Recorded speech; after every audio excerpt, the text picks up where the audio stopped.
Oh, yeah. Right, so it's standing there, you don't want to. Fair. No, I'm just. All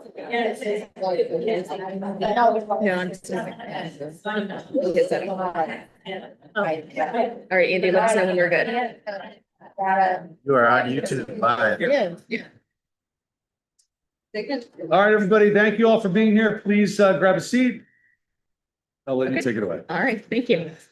So first, thank you all very much for coming to the first local planning committee of the Village of Nyack's New York board process. I want to start off and say congratulations to the Village of Nyack on being awarded this. It's an incredibly exciting opportunity, and we are very excited to continue to work with you over the coming months in this planning process, and then in the coming years to implement the projects that come out of this. My name is Susan Lanford. I'm with the New York State Department of State, and I will essentially be the state representative representing the team of agencies that work on this, and working with the consultant team, the village, and all of the LPC members throughout this process. So as you can see, we have a packed agenda for today, starting with right now, the welcome. We'll do introductions of all the LPC members, a refresher for the LPC on the code of conduct, do an overview of the program, the roles and responsibilities of everyone in this room, talk about project development, what we call our roadmap for continued review. Yes. Sir, Mike? Yeah. Thank you.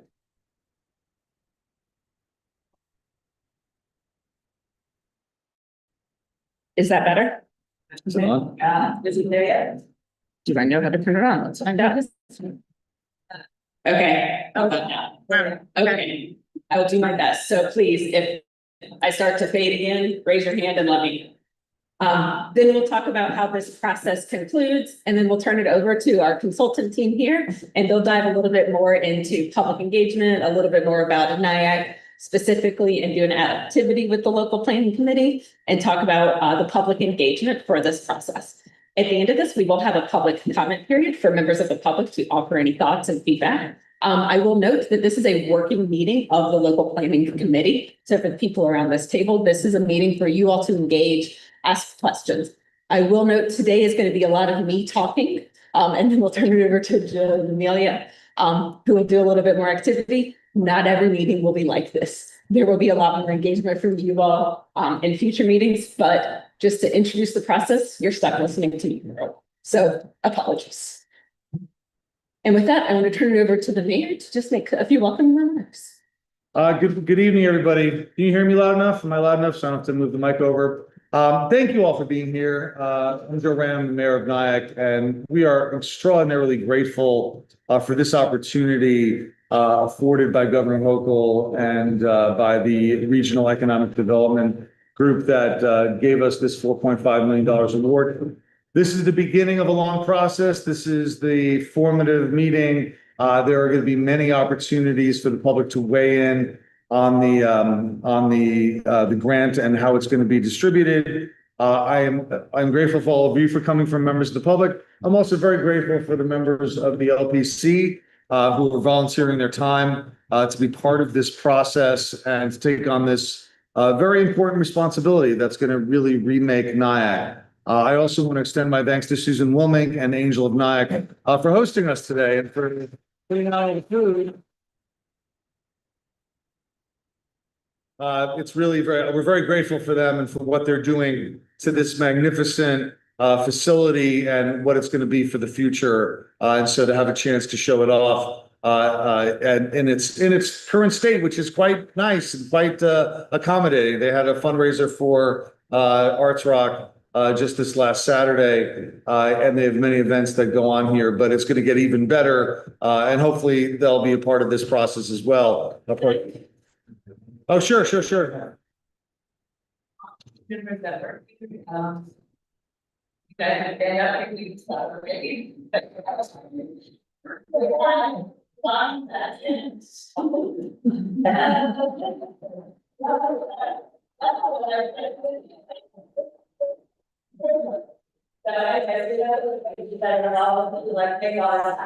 Well, thank you all, and as well for members of the public and members of the staff of Village of Nyack.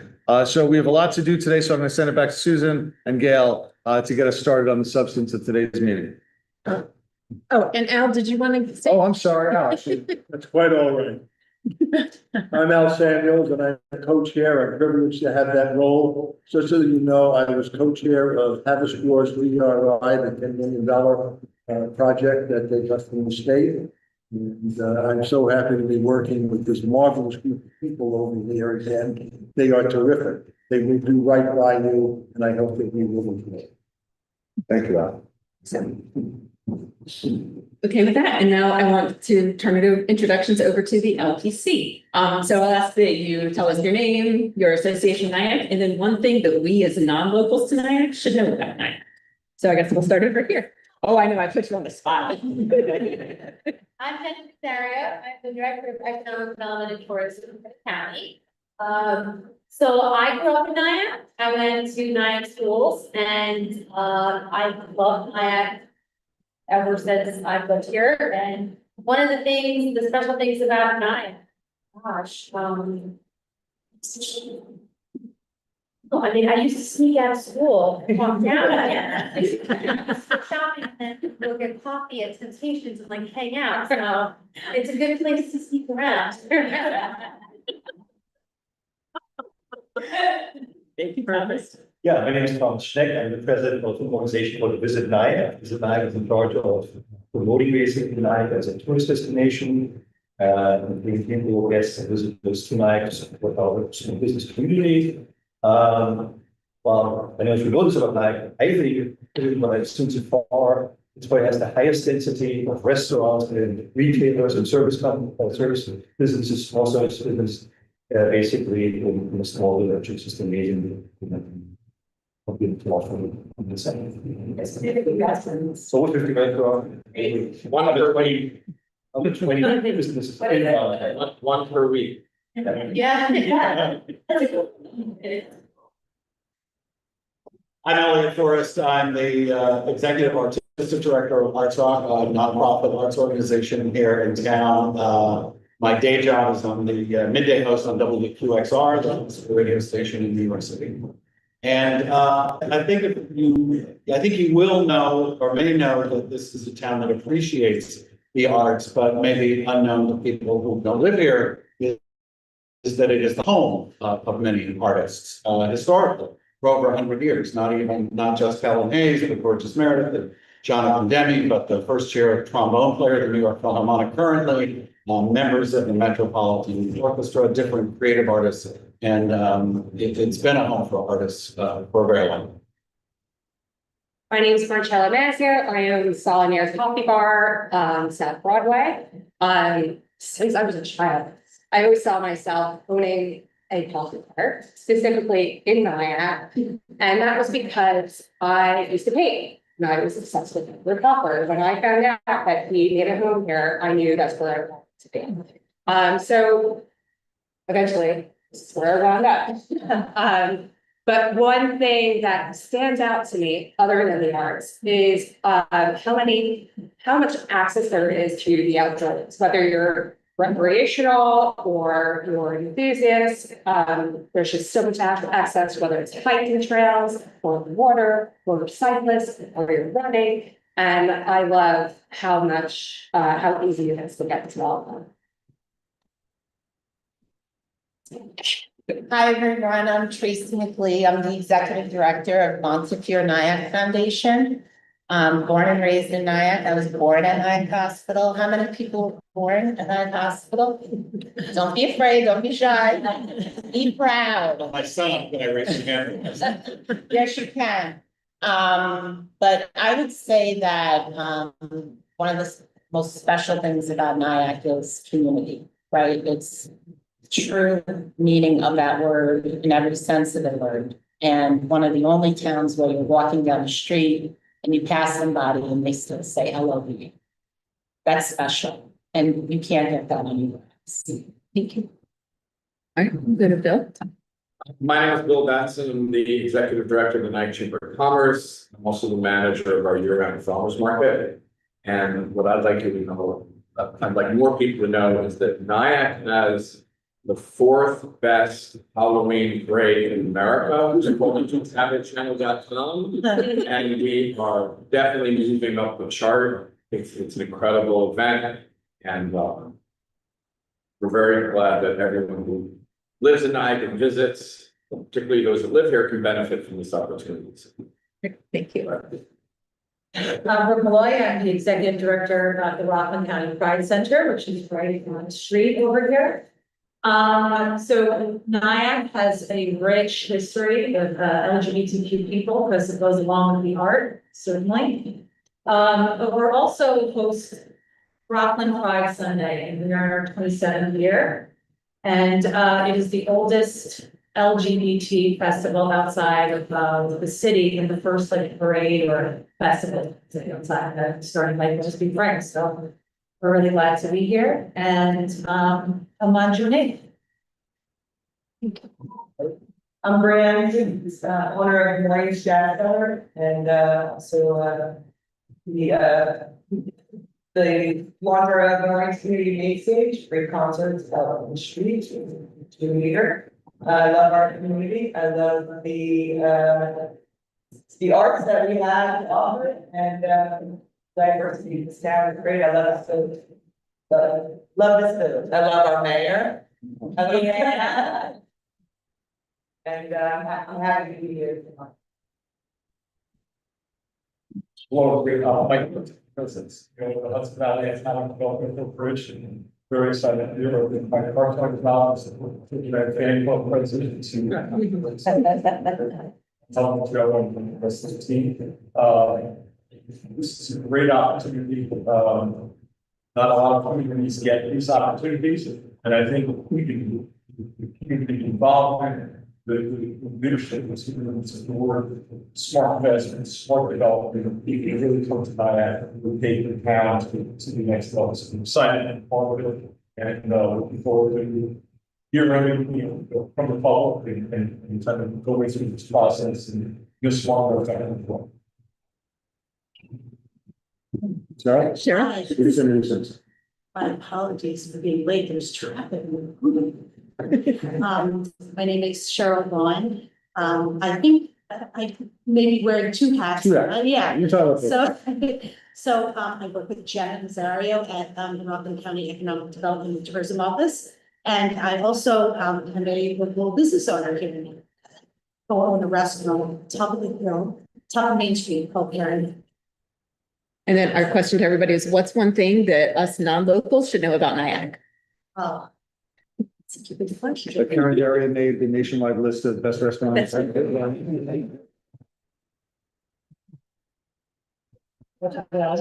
wouldn't have said it, but I could say it for you. Just the unbelievable, collaboration and the sort of feeling of community that I think I've experienced. Like, I don't live in Nyack, but I feel like I do. I actually spend more time here than anywhere else. I think that is something to be noted. Thank you. Right. And then we do have one LPC member who is unable to be with us tonight. And then that is Joe Gareffa, owner of Scott and Joe's Culinary and Creative Arts Workshop. So we'll hope to see, or we will see him at future LPC meetings. All right. So now begins the part where I talk with you a lot. LPC members, please feel free. Oh, I forgot the most important, not the most important people, very important people in this process. Thanks, Joe. So the state is supported by VHB, which is a consultant team who has led many of these processes throughout the beginning of DRI up through now almost. And so we've got the team here that is representing a much larger consultant team, and I will turn it over to Joe. Hi, I'm Jill Gallant. I'm with VHB. We're a planning and consulting firm. We are very excited to help our role. You'll hear more about it as we go on. And usually these LPC meetings, I'm the one talking. But this time I'm handing it over to Susan for most of this. And yeah, I'm really excited to get to know your community and to work with you as we implement this program and to get you through the planning process. I am a senior planner. I have worked on 2 different DRIs, and this is my 3rd New York Forward. But even though I'm well used to the process, every community is unique and special and interesting, and so it always feels brand new. And then I'd also like to introduce Amelia Clark, who also works with us. She is a planner who will be assisting throughout the process. And then not here is Lindsay Casone, who is also with my office. And I'm introducing her, even though she couldn't come tonight, because you'll be receiving emails from her. So if you get emails from Lindsay or from me, you'll hear from us quite often. All right. All right, thanks, Jill. Now I can start. Yes. So the first thing that I want to do is just a refresh of what the New York Forward Code of Conduct is. And this is going to be the code of conduct that is governing all LPC members during this process. So the code of conduct sets forth the guidelines, standards, and procedures for LPC members to follow throughout the planning process. All LPC members are required to serve and act in the public interest, and it is a requirement that LPC members sign a code of conduct. The code of conduct form and signature form was in your little packet under the agenda. So if you could review that and sign it and hand it to me tonight, or review it and bring it to me at the next meeting, I would appreciate that. Just as a high level, the code of conduct, we have this acronym DAD. I don't know why, but it is. But we expect for LPC members to disclose any conflicts of interest. And by conflicts of interest, this can be real or perceived, act in the public interest, and then disqualify yourself as necessary if you do have a conflict of interest with a potential project that we'll be getting to later in this process. So what does acting in the public interest mean? It means this avoiding the conflict of interest. There should be no unwarranted privileges in which an LPC member should use or attempt to use their position to secure unwarranted privileges or exemptions from themselves. No improper influence. LPC members should exercise their duties and responsibilities so as to not exert improper influence over other members. And then an LPC member should exercise all duties and responsibilities for the primary benefit of the public and in a manner where any benefit to the member or the family member or relative is incidental.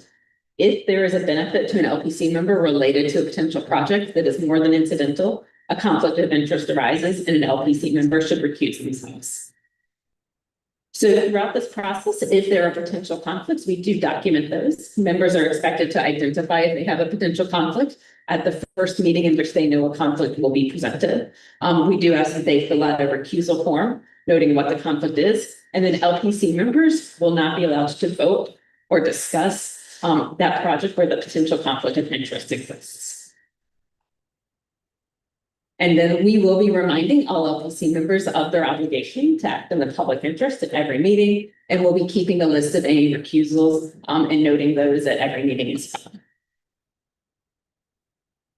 And then when it comes to the projects, which we'll get to towards the end of this process, or halfway through this process, all LPC members will be voting on a slate of projects. That voting will take place via an official LPC ballot that will be submitted to the state. At that point, LPC members must recuse themselves from voting on any individual projects where a conflict of interest exists. And then one thing I'll note on the last slide is that if you are unsure if you have a conflict of interest or you have a question, please, we do have an ethics officer with the Department of State that you are welcome to reach out to explain or ask any of your questions. So I'll share all of this information with you all following this meeting if you have that. Okay, any questions on the code of conduct? I will throw out there that every LPC that I've been on, there is at least one person, LPC member that has to recuse themselves. It's not a big deal. It happens all the time. So don't worry about it, is basically, and we have a process, so it's pretty easy. All right, so we'll start with an overview of the program. So the Downtown Revitalization Initiative, which is the partner program to New York Forward, is meant to create healthy, vibrant, walkable downtowns that catalyze economic development and also improve numerous economic, social, environmental benefits, not only to downtown Nyack and the village, but the region and the state as a whole. And so with that, we have 7 different program goals. The first goal is we really focus on trying to create an active downtown with a strong sense of place, something that feels uniquely Nyack. A next goal is to attract new businesses that provide various job opportunities for a variety of skills and salaries. The third goal of the state is to grow the local property tax base. Fourth, we strive to enhance public spaces for arts and culture. Fifth goal is to help build a diverse population with residents and workers that are supported by complementary housing and employment opportunities. We also strive to provide amenities that support and enhance downtown living and quality of life. And then lastly, we strive to reduce greenhouse gas emissions and support investments that are more resilient to future climate change impacts. So this is going to be about an 8-month process from this point. It is going to be a lot packed into these next 8 months, but just want to provide an overview of what to expect. So we are anticipating at least 5 LPC meetings of this group. You can see our first one today is in May. We're anticipating one in June, August, September, October. And then depending on if we need it to discuss more projects or dive a little deeper into projects, we may have one in November as well. We will talk about the dates of all of these at the end. There's also going to be 2 public workshops, which is the opportunity for the public to really weigh in on the process and weigh in on potential projects, anticipating those in June and October. We will also have what's called an open call for projects, which is the opportunity for public, private, and not-for-profit entities to submit project proposals to be considered for funding by this local planning community. And then Jill and her team, and we will be doing a variety of other public engagement to get feedback from the public on what they want to see downtown Nyack like, and then also to help get a sense of, their feedback on the projects that are proposed.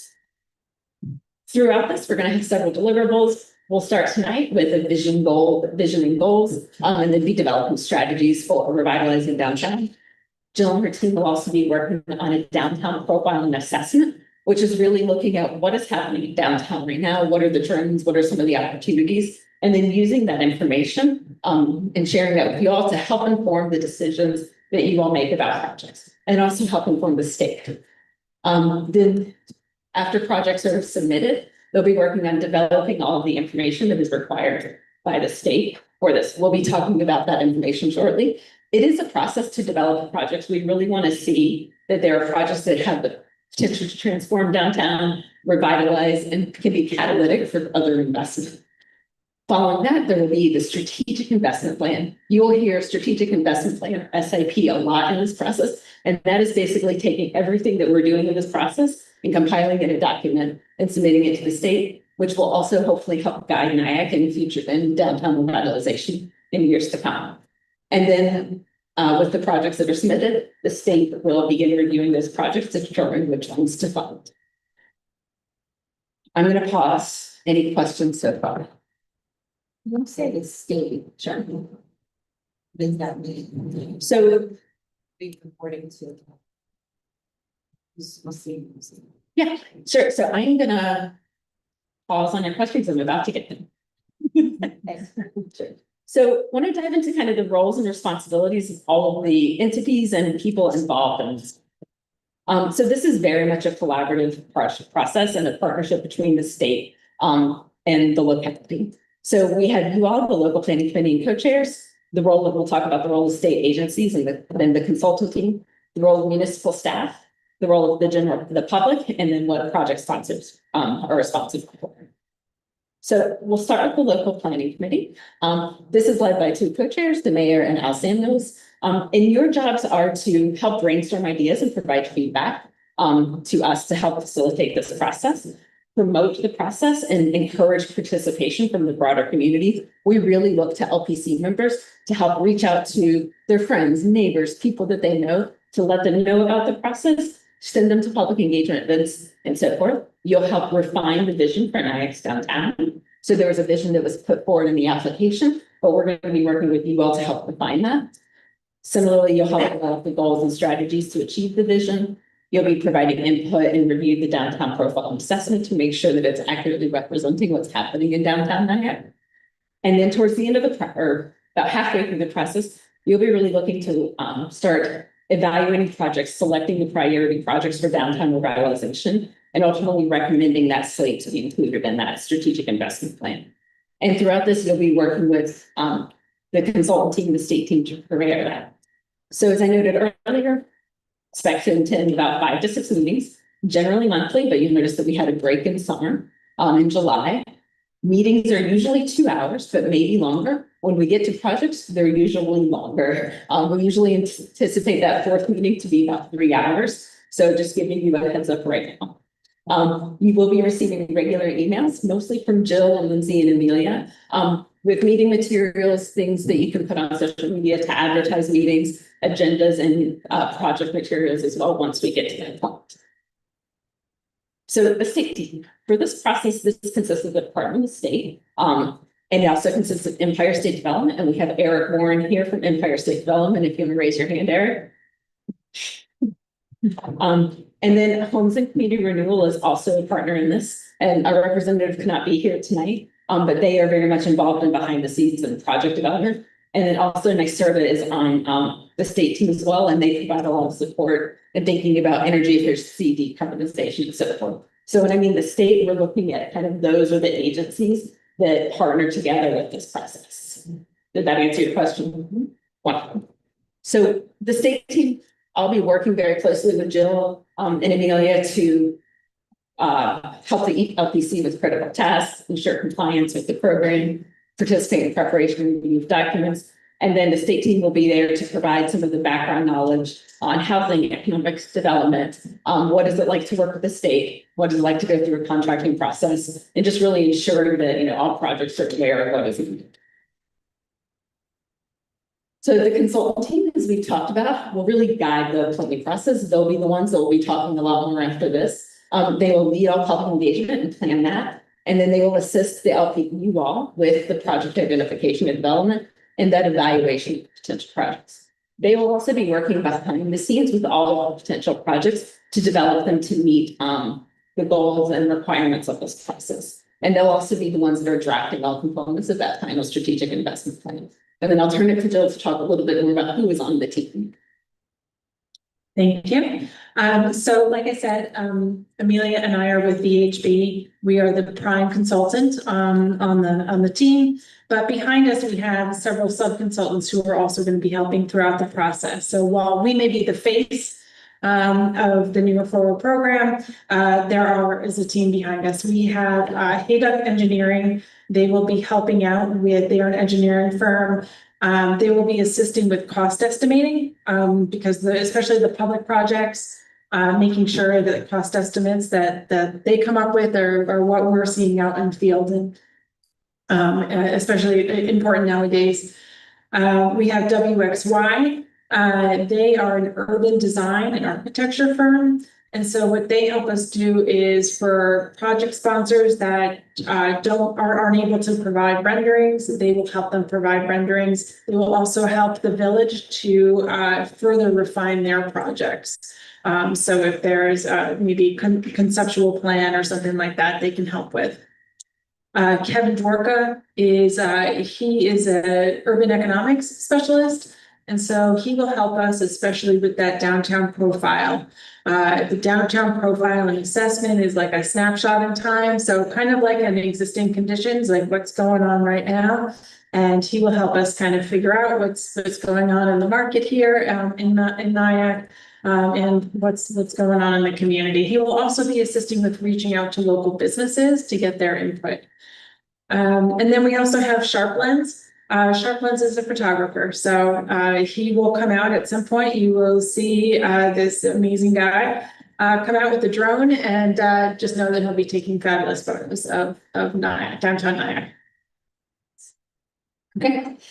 And then we work really closely with the village and the mayor and his team. So the mayor will be a co-chair and helping to provide leadership for the LPC. And providing the local assistance to VHB and the state. So they'll be helping to coordinate logistics, share information out, help connect us with stakeholders, really helping assist with the meeting logistics. They were very much the ones helping arrange this space today. And then acting as that local contact for public engagement. The public is absolutely essential to this process. And so you all will be helping to provide input on the needs and opportunities for Nyack's downtown, as well as the vision and goals. Sharing your ideas about how to revitalize downtown. And then later on in the process, helping to provide input and feedback on the projects that are submitted with the idea of thinking, what are the most catalytic and transformative projects for downtown.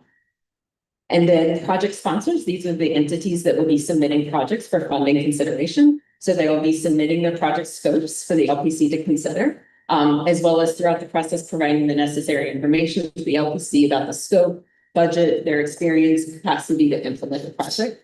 And then they'll be engaging in ongoing conversations with the consultant throughout this process in the state about project development, again, to make sure that it is complying with all of the requirements of this. All right, this is a reminder for me to stop and see if there are any other questions. Okay. So we'll dive a little bit into project development, and I want to note that I'm giving you a lot of information today. We're going to be refreshing some of this at each meeting, so don't worry about that. But want to give you a preview of kind of like what takes up a lot of the bulk of this process. So for project development evaluation, we'll talk about the eligible project types first. So there are generally 4 categories of eligible projects. The first one is public improvement projects. So these are improvements to the public realm that can include streetscape or transportation improvements, recreational trails, parks, plazas, public art, wayfinding signage, or other things that are really improving the public realm. We also have the new development or rehabilitation of existing downtown buildings. So this could be for new construction or rehabilitation of property for mixed use, commercial, residential, not-for-profit or public or community uses, with the goal of these types of projects resulting in employment opportunities, housing opportunities, or other community services. A third type of project is what we call our small project fund. And this is a locally managed matching small project fund that can be up to $600,000. So for the first 2 categories, we usually think of those as larger projects, in the thinking of 75,000 or greater. But we know that in a lot of downtowns, there are a series of smaller projects, such as facades or permanent equipment acquisition, that when collectively combined can have a really big impact on downtown. So we want to allow for something like that. And so that's what this small project grant fund does. Usually a village would apply for this. And then there would be, if this project is awarded, there would be kind of a separate application process for which, local businesses or properties could apply for and receive funds. So we'll spend a lot more time going into this one because this is one of the more complicated projects because it's kind of multi-phase. And then our last category is branding and marketing. So this is branding and marketing for the downtown, ideally to target residents, visitors, investors, et cetera. And this should be for the overall branding and marketing in downtown. This is not meant for individual businesses or other entities. With eligible, we have some ineligible project types. So things that are ineligible are planning activities. So all DRI or all New York Forward funds should be used to implement the strategic investment plan. So they are primarily capital expenses. The branding and marketing is one that is not a capital expense, but helps to drive revitalization. Other types of activities that are not necessarily capital expenses, but that support future development could be things like zoning. So if you're updating your zoning to help support future development, that could be a potential eligible activity that does not qualify as this. Other ineligible include operations and maintenance. Funds are one-time investments and are not meant for ongoing or routine expenses. Re-award costs are not eligible. So reimbursement costs incurred prior to an announcement of a funding award is not permitted. Property acquisition is not eligible, so these New York Forward funds cannot be used for property acquisition, but property acquisition could be part of a larger project. It just cannot be paid for with the New York funds. Training and other expenses, again, those ongoing costs are not eligible, and then expenses related to existing programs, so continuous costs and so forth. Yep. So at a high level, here are the project requirements. So the goal is to have projects that are shovel ready in 2 years from project award. So, award happens, you can do the planning and so forth, and the goal is to have shovels in the ground within 2 years. We also are looking for projects that have that ability to be transformational and catalytic. So I referenced the standalone New York Forward projects typically have a minimum total project cost of $75,000. The projects that are smaller than that are more appropriate for that small project fund. We do look for project sponsor capacity. So public, not-for-profit, and private entities are all eligible to apply for and receive New York Forward funds. Financing. So this is a reimbursement only program. So project sponsors need to be able to finance their project upfront in order to wait for reimbursement. There are some matching requirements. Private projects are required to contribute a minimum of 25% of the total project cost. And this includes projects that are in the small project fund. This 25% is a state requirement. The local planning committee can choose to increase that if they so desire. Not-for-profit and public projects do not have a required minimum match. Again, that's something that the LPC can discuss if they think that that is appropriate. That we'll not be discussing that here today. We'll be discussing that at a future meeting, so you all can kind of let this information marinate as we go forward. Site control is really important for projects, so people have to have the ability to implement the project on that site. So that usually means ownership, but it can also mean you have a legitimate path to ownership or you have a lease to implement that project on that site. With this program, we do have some requirements for building decarbonization of buildings that are over a certain amount of square foot, and if they are substantial rehabilitation. Again, is one of the goals to help mitigate greenhouse gas emissions. So we want to strive to incorporate decarbonization into buildings. And as I noted, that this is a reimbursement only program. Again, just want to emphasize this process is really looking to identify catalytic transformational projects that can be implemented in the new term. And another keyword is really having synergies between these projects so that they can build off of each other. So how do we identify these projects? So one of the first kind of places is, NIAC submitted a Mueller Ford application where they talked about some potential projects. So that's one way that some of these projects come to fruition. We will have this open call for projects, which opens it up to any project sponsors in the community that may want to submit a project that meets this at the public workshop in a few weeks, as well as just advertising that this is an opportunity. So there are a lot of opportunities to continue for people to submit. It open for at least 4 weeks. We're anticipating it being open for about 2 months to really try to give project sponsors an opportunity to get together the needed information for a project. All project sponsors, including any ones that the village may want to submit, must complete a form. And then the consultant team and myself will be available to answer any questions and provide support during the submission period. So we're anticipating office hours so that they can ask us questions. So we ask for a lot of information.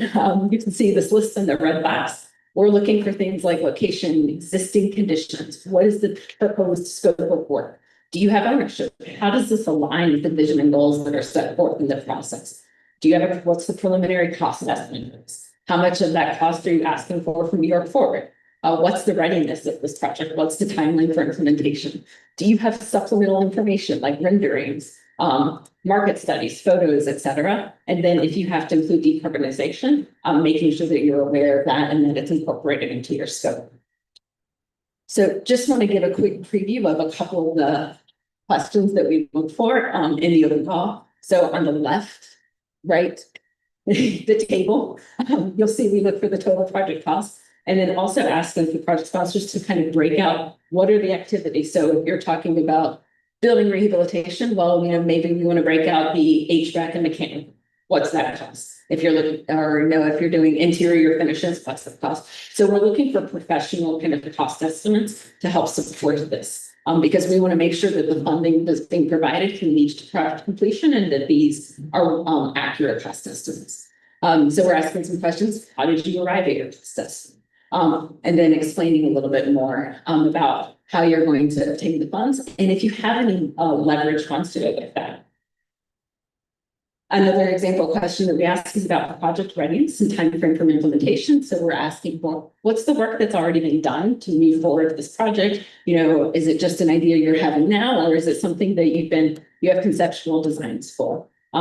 Is there any environmental concerns that we should be aware of? Have you gotten any permits from this? Or are there any challenges that you're anticipating? And then again, kind of looking for general timeline for some of these stages, financing, design, regulatory approvals. So I don't say all of this to scare people, but it is an intense process, and we want to make sure that people, potential project sponsors, are prepared for the information that is needed for this.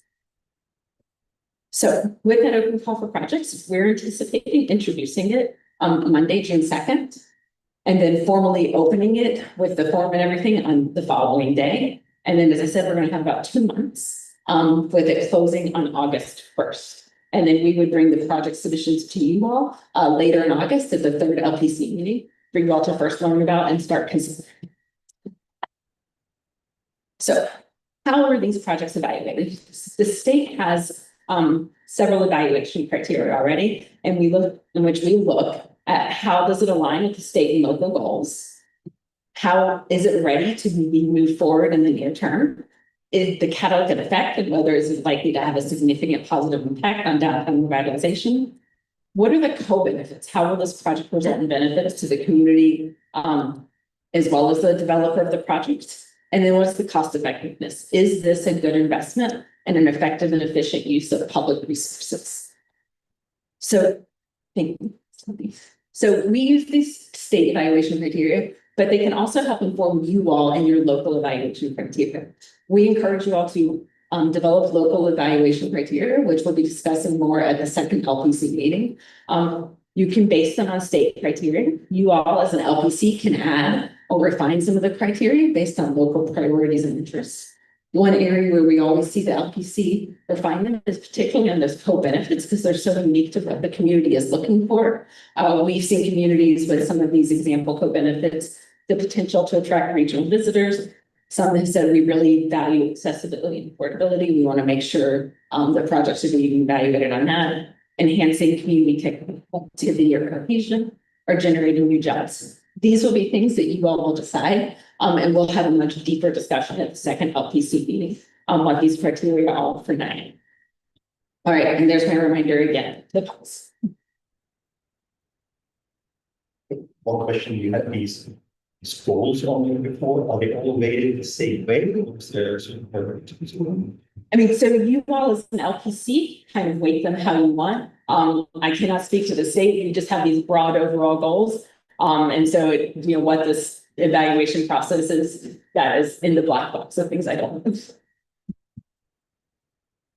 Could you just address, I mean, you addressed this already, but I tried to read through the 80-page proposal already, so there were projects already there. Yet you have an open call. Can you talk about the balance between what was in there and what the new ones may or may not be? Sure. So the open call it resets everything. So every project has to come through that, whether it was in the application or not. And every project will be evaluated on essentially a fair playing field. So we know that the open call was an identification of prospective projects. And so, that is very helpful in forming, the committee that selected this, but we know that there are likely other projects out there. And so this kind of helps reset some of them. So that all projects that come through that open call are on that level playing field.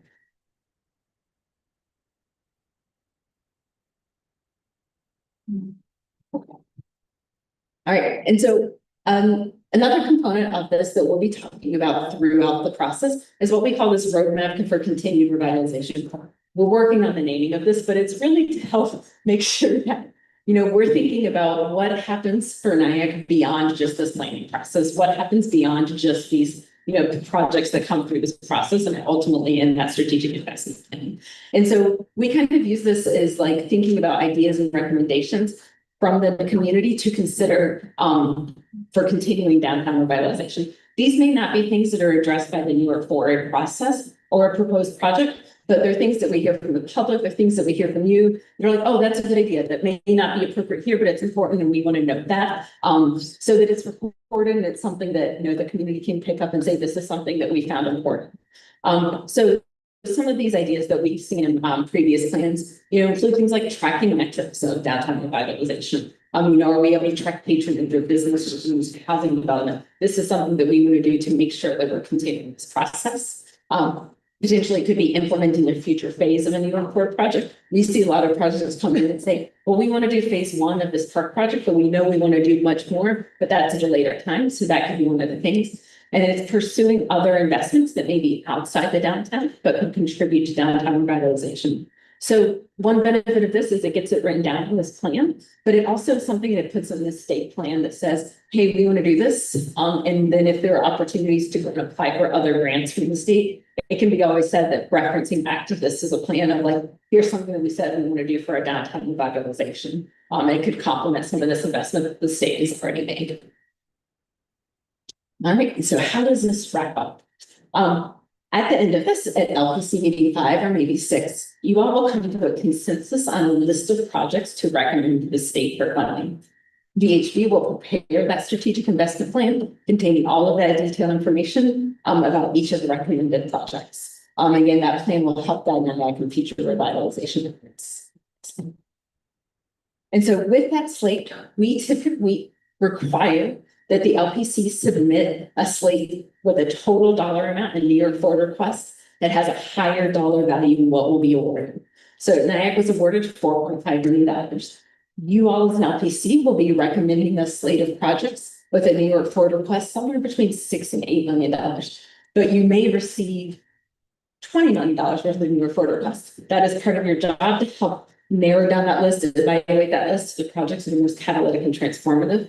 You'll take that full slate and narrow it down to 6 to 8 million. And then the state will look at that $6 to $8 million range and award $4.5 million worth of projects. So one of the reasons we do this is we have throughout our several rounds of DRI and New York Forward often see projects that come to fruition without any of the state funding. So for example, say a project was awarded $1 million in New York Forward funding, but they said, you know what, we're ready to move ahead. We do not need the money. Well, we want to have a list of projects that the LPC and the public has seen and that you all have said these are good projects for downtown that we can go to as well. So it's kind of meant to provide a much broader slate of projects for the state to select from, and then also provide some potential backup projects if, say, a project wants to go ahead without the state. And so what happens after this process ends in late October, November? VHB will work on putting together that strategic investment plan with all of that project information. They will then submit that to the state in about mid to late December. The state agencies will evaluate the recommended projects and then we'll make funding announcements. At that point, for the awarded projects, contracts are executed between the appropriate state agency. So that might be ESD or Homes and Community Renewal or DOS. So between the state agency and the project sponsor. And then we get into project implementation and reporting. I want to note, because this is always the question, award announcements can take a little while. So while the process may end publicly here in November, it is, working behind the scenes to get that investment plan, and then the state is reviewing. And so we typically see awards being announced several months, usually about, I'm estimating spring 2026 at this point. So I just want to put that out there right now, and we'll be reminding you all probably of it several times throughout this process. And so just to know on project implementation for those awarded projects, again, provided as a reimbursement grant. Some projects, as we know, will need to secure bridge funding to cover the costs during project implementation while awaiting reimbursement. That's something that we'll be talking about with project sponsors that go through this process. And just to know that all awards are subject to state requirements, which may include minority and women business owned goals or competitive procurement, among a few others. And there's my prompt again to stop.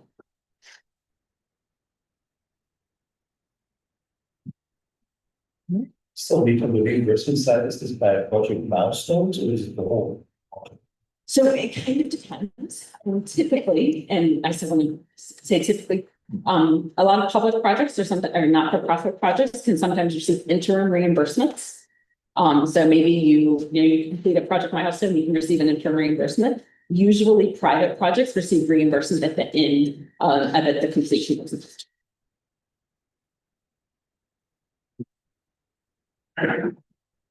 So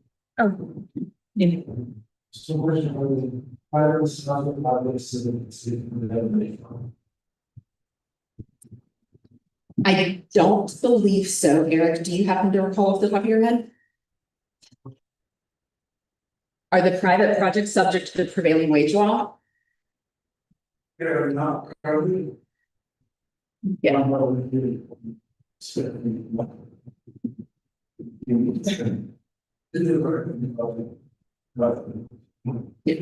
not currently, but that's something that we would want to evaluate in the contracting phase, and then also just verify with Department of Labor. But I think, as I said, currently they're.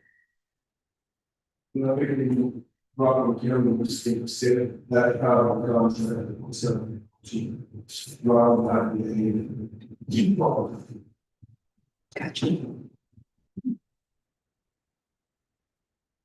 All right, I'm done for the night. Okay, while Susan goes and takes a nap.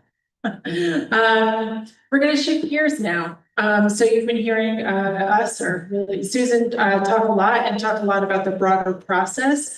We're gonna kind of shift gears and talk more about, I think for the rest of the meeting, we're gonna finally focus specifically on NIAC. And so that's why we're here, right? To talk about NIAC. So that's what we're gonna do. And we're also gonna open it up a little bit more to the LPC to get you guys talking some more. So we want to start getting you guys used to giving us input.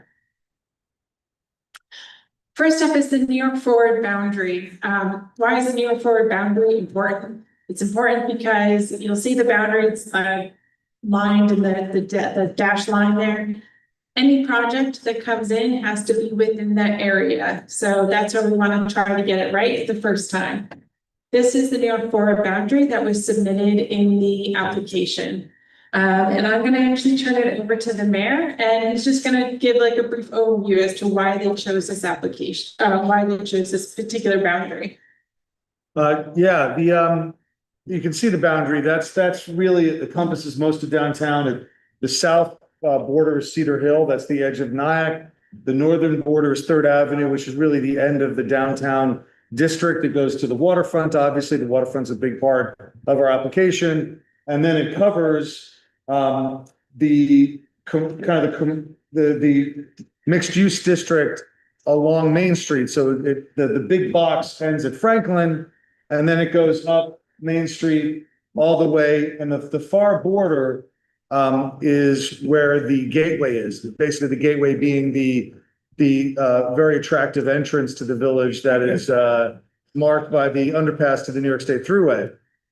One of the things that we want to talk about, we consider talking about expanding is that there is a long-term plan for the village to really take a hard look at redeveloping in some way, not necessarily the village doing it, but allowing for private development to develop the commercial corridor up Route 59. The village of Nyack goes basically to the Chase Bank on Waldron Avenue. But strangely enough, the welcome to Nyack sign is where? It's at the overpass, because that upper area of 59 is not always considered part of Nyack because doesn't have the same feel of downtown Nyack. Well, that's just a result of zoning choices that were made years ago, which have resulted in the type of development that was done along that corridor on Route 59. So there is a possibility that we might look at rezoning that area for different types of development, which might make it very attractive for different things to come in. Because right now it's a very mishmash of different sized lots and buildings, and there's a couple of retail strip malls, there's a couple of car body shops and things like that. One of the things that we talked about was the idea that we hadn't really had this on the plan a year ago when we submitted for the Forward Grant, but that we might want to consider expanding this is basically the underpass, so expanding this border up basically to the end of Nyack on either side of the street. And that doesn't mean that we would necessarily do projects there. It doesn't necessarily mean that we put money there, because there's going to be a lot that's going to have to be done, and we would use up a lot of 4.5 million, which we don't want to do because we want the 4.5 million for a lot of the projects that are down in the downtown district. But the idea of at least starting, and you had said there maybe one of the projects could be a zoning study or something like that to look at what's possible, that could be funded as a first step toward developing what we're calling uptown Nyack. Downtown Nyack, we don't really have uptown Nyack, it's just downtown. To develop uptown Nyack. So we might consider doing that. What would be the process? Why don't you tell us about how that would work? Yeah, so first what I want to do is I want the LPC to take a look at the New York Forward boundary as a whole. And I want you guys to let me know, this is your kind of first big decision, is if any of you have any thoughts about it, if there's any opportunities that you're seeing, and we'll talk about expanding it for on Route 59, like what we were just talking about. We'll talk about that in a second, but is anybody seeing anything else any opportunities, anything that's out of that maybe you would want to expand it somewhere else, or do you like it the way it is? Any thoughts on the boundary? Just curious why Nyack Park isn't part of it. Is that what you're asking? Why? Why Memorial Park?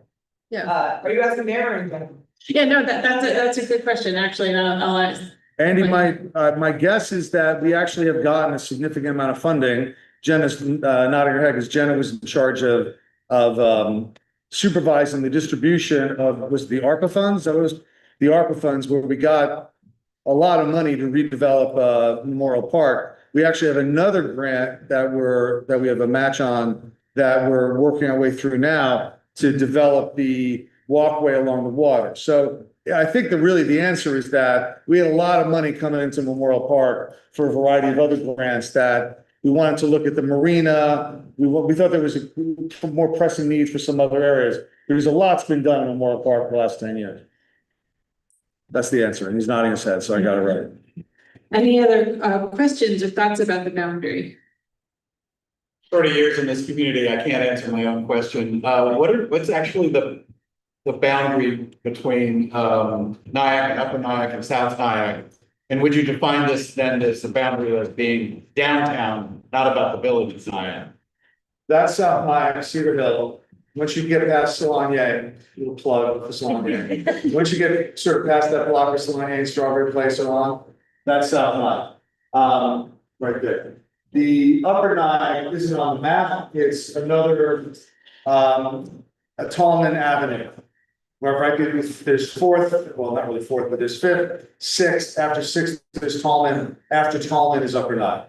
Now, it's a very clean boundary this way south, from like Midland south. Once you get up above Midland, it gets a little bit more pinky, and once you get to 9W, it gets very pinky. But for example, the Severance Apartments, what do they call it? The Village Gate. Village Gate. The Village Gate is in Nyack, and it's like the last thing in Nyack. So that gives you a sense of where 9W is. But that's the village, but that's not this. The corridor really focuses on the commercial areas along Main Street and Broadway. Yeah, because of the program is really an economic development program, and of course, there will be some projects that are there's debatable as to whether or not they're economic development or really more for community benefit, which is fine too. But I think that's why typically New York Forward, downtown DRI, is focused on that downtown. So then I guess we can open it up to discussion of the mayor mentioned possibly expanding it. To capture some of that area that's Route 59. And again, that would help to open it up. So I think that, the good parts about it is it would allow for a larger project area, some other projects come in, potentially a rezoning project. I don't want to say drawback, but kind of on the other side is that it means that it's opening it up potentially for more projects that are not necessarily part of your core downtown. So that's kind of the issue. So, we'd love to hear from the LPC. What do you feel about that? What's that? I'll speak to it. I think it's something should be looked at. I don't know if it fits here, but as someone with a business downtown, I think there's a need, for instance, for more housing opportunities, right? More community, more people within the community. Living within the community. And when I look at Nyack and try to figure out where that could happen, right, I'm always leaning more towards that uptown part. Yeah. So, if we're talking about economic development, and from a local perspective, not necessarily tourism, is about putting more people, bodies within it. So how do you think so? Any other thoughts? I will just say the reason that I think it would be good to expand it would be almost like let a thousand flowers bloom, like expand it. We don't have to, we make the decision of what projects we're recommending. So we can always we could even at some point in the future make a decision that we're really going to focus on the downtown. But I will tell you, it would be useful for me and for Andy, going forward, for there to be some degree of brainstorming and smart people looking at that area and looking and project and giving us projects that might not be funded by this, but would lead to the germ of an idea that could be done sometime in the future. So I would ask to do it, for the committee to do it just for the purpose of opening up that thought process, which also might open up the process of getting response from the public that, no, we like Route 59 exactly the way it is. I mean, that might be the response, which would be helpful information to have before we go put a lot of thought into things. Where would the, like the end go? So be on Route 59 to where? It would. Waldron? Yeah, basically Waldron. It's another, I would say, 200 yards, maybe 300 yards off this road. Oh, okay. And it would then encompass, it would have to sort of go like this. To get, the dot line, I have to expand it to get the parcels on either side. Any other thoughts? In that case, then a show of hand by the LPC member. Oh, I'm sorry. Yeah. I think it's advantageous for us to expand because you're on the border of parks. And it opens a conversation where there's potential collaboration to actually do something jointly with another town, which then also makes you more shovel ready and optimistic for other grants moving forward. So. And Clarkstown is in the process of redoing Route 59 in Central Nile. So that's on their project right now. Community center, so it'll really just complement each other. Again, basically just expand the idea, put it on for that. And Yeah, also, there's a community up Waldron that, doesn't always, some, folks might, have cars or use public transportation and might not be able to take advantage of some of the benefits that the village will enjoy from downtown development.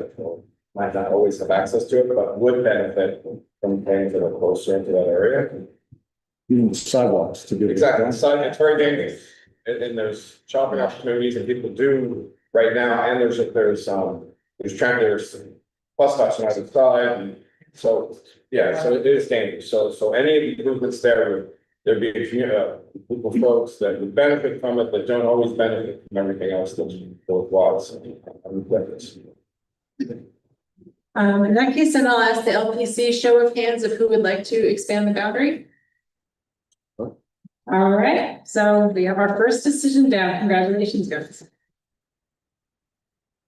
All right, next up, we're going to talk about demographics profile. And we'll talk more about this at the next LPC meeting as well, but we did just a really quick demographics profile. This is really more focused on social demographics, and I think next time we'll talk more about housing and more market kind of information.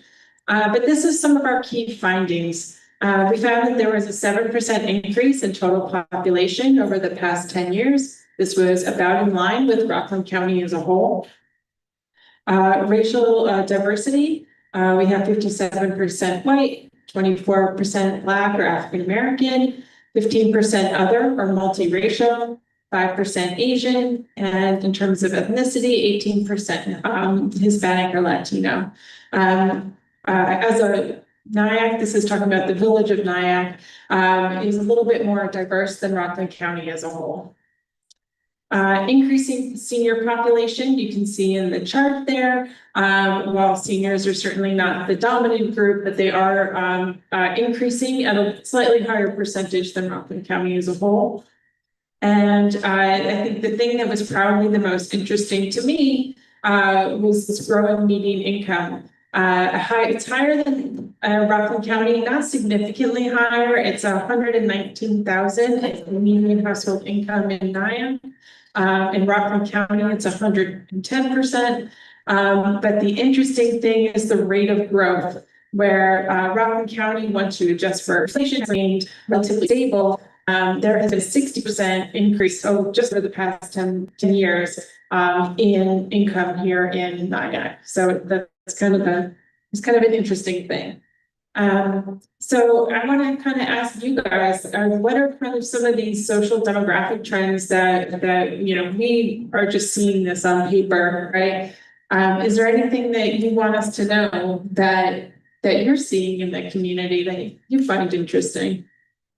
I think that the number on Latin families is low. I think that's it. Okay. That's what the census says. I just. Census, but Well, what census we was know, another- I would say, yeah. Actually, I'll just point out the numbers that are on I think the multiracial might, and other might be double counted, because it goes to 119% Oh, okay. percentages, yeah. Oh, well, that's because Hispanic or Latino does not get included in that. It's a whole set, it's an ethnicity, not race, so it's included separately. Oh, it's a different, okay, so it's not made up of 100%. Okay. Yeah. Will the LLC members get a copy of this today? Yeah, we can send it out, and will also be, the slides will also be posted on our website. Which we'll talk more about at the end, but the whole presentation will also be provided on the website in public.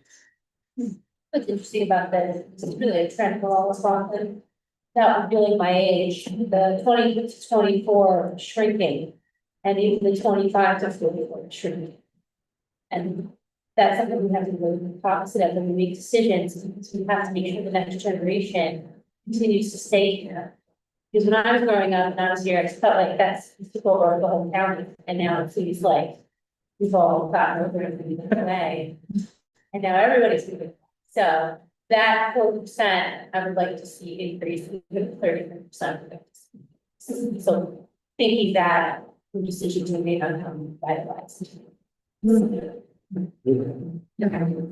As somebody who represents the fastest growing segment, What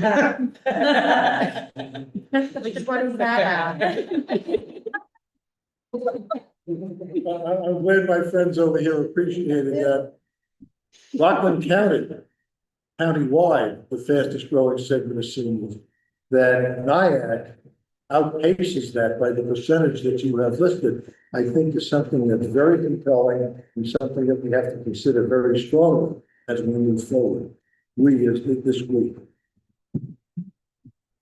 Well, when you asked, is there something that we should know other than just seeing it on paper? I think seeing the growing median household income rising in Nyack is a little bit, I don't know how representative that is because it doesn't show the divide who actually lives in Nyack. It's like, I feel like it's very palpable, I mean, it's a very diverse community. We definitely can feel it. It's like a divide, we're talking about income. Compare these stats to the past years. Move forward, so we can see how the practice add up to. Oh, that's interesting. Yeah, I mean, that's certainly something that we can look at, yeah. Make people through the process and see. Get kind of a starting from what they did, their process, and you can maybe get some level for both successes and failures that you might have had in their process. Yeah, it's certainly something we can talk about.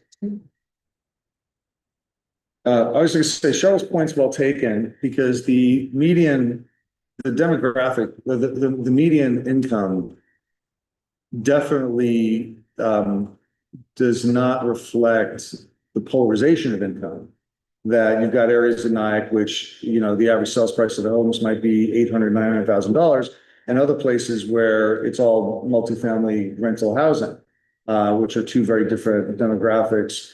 And it also happens that Nyack has a very porous and artificial border between two other communities in South Nyack and Upper Nyack, which are largely higher income and don't have the lower income housing in there that would lead to a lower income demographic. So it feels sometimes like, well, the Nyacks are really wealthy and Upper Nyack and South Nyack are pretty high priced in housing as well as high income demographics. But Nyack is really the tale of two different communities in terms of their income as well as housing. Although housing costs are relatively high compared to the rest of the county generally. I think Mike's question will be really interesting too regarding all sorts of things. I think that as a committee, obviously, we want to make sure that what we vote on as a slate is right for everyone and every demographic. You know, it surprises me to see only 10%. Does that mean that there are less children than there used to be? It would be good to know where we are, you know, from the last 10, 15 years or where we're going, whether some of these demographics are growing. For sure. Any other comments? All right. And I saw that there was, I think, 1 or 2 hands up for the public, and I promise at the end, we will have a public comment period, and then we want to hear everything that you guys have to say as well. So now we have a little activity, for the LPC members. How many of you brought your phones? Okay, good. Is there anybody in the room didn't bring a phone? Right. Yeah, it's working. Okay, great. So we have a little activity. This is just for the LPC members, so I'm gonna ask that the public refrain, I'm sorry. But if you have something that you want to contribute at the end, again, we'd love to hear it. So for the LPC members, see you've got this page, this one pager in your little packet. If you scan on QR code at the top one, for activity 1, it should take you directly to this form. And I see, it looks like people are already filling it out. I love it. So we want to know, what is one word you would use to describe the village of Nyack? And you can feel free to submit up to 3 words. Oh, And then Put 3 on 1 line. one at a time. one at a time. So submit it, and then another one, submit it. It looks like it's not submitting the word cloud like I thought. Technology never works the way we want.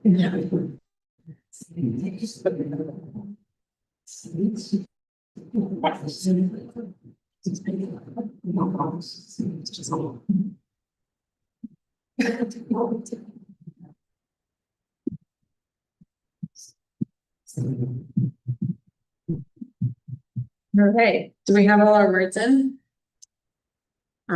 This was supposed to create a word cloud, but it looks like it's not doing that. Is it a web link?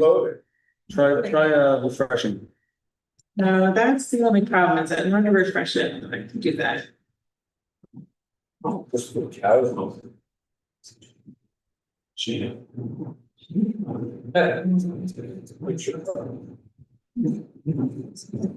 Oh, then lose it all together. Oh, no, oh, well. Yeah, we'll just scroll, that's okay. Back to present. All right, so let's see what we got. We got close knit.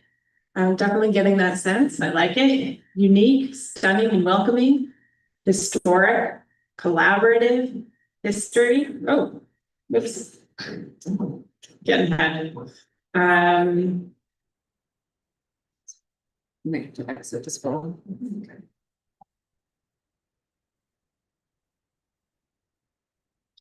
Eclectic, I like that word. Diverse, artsy, waterfront, community, story. Couple of those. Art, vibrant, walkable, eclectic again, sleepy, active, sleepy and active at the same time. Both doors, about everything. Yeah.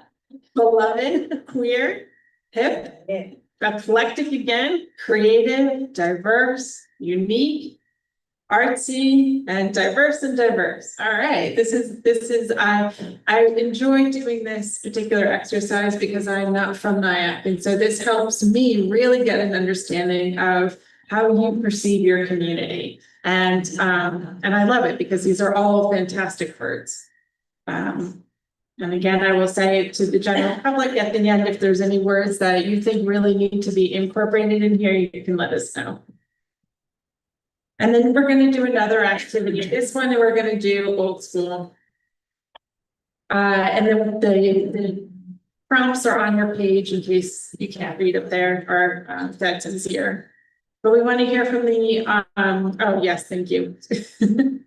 We want to hear from the LPC. I think first, we're going to start with the challenges. We just talked about all the happy, great things. So now we're going to talk a little bit about the challenges, but we want to focus more on downtown.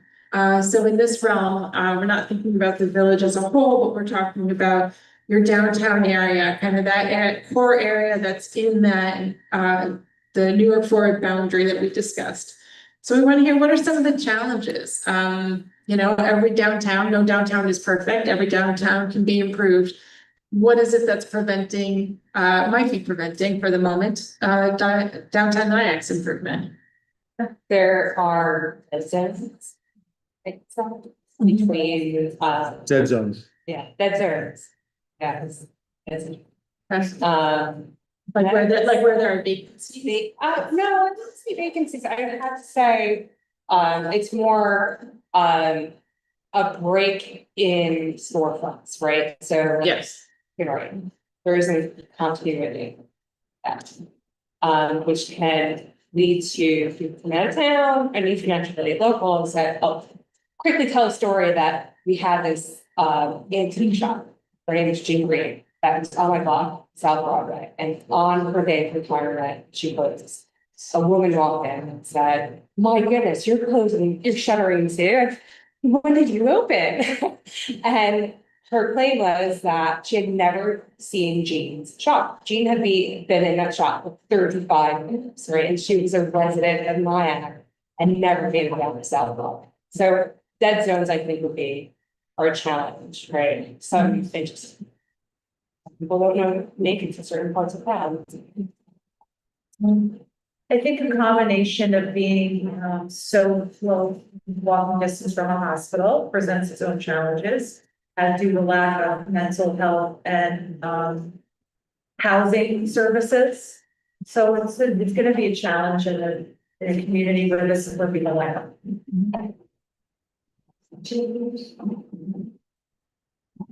What else? Parking. I didn't want to say it.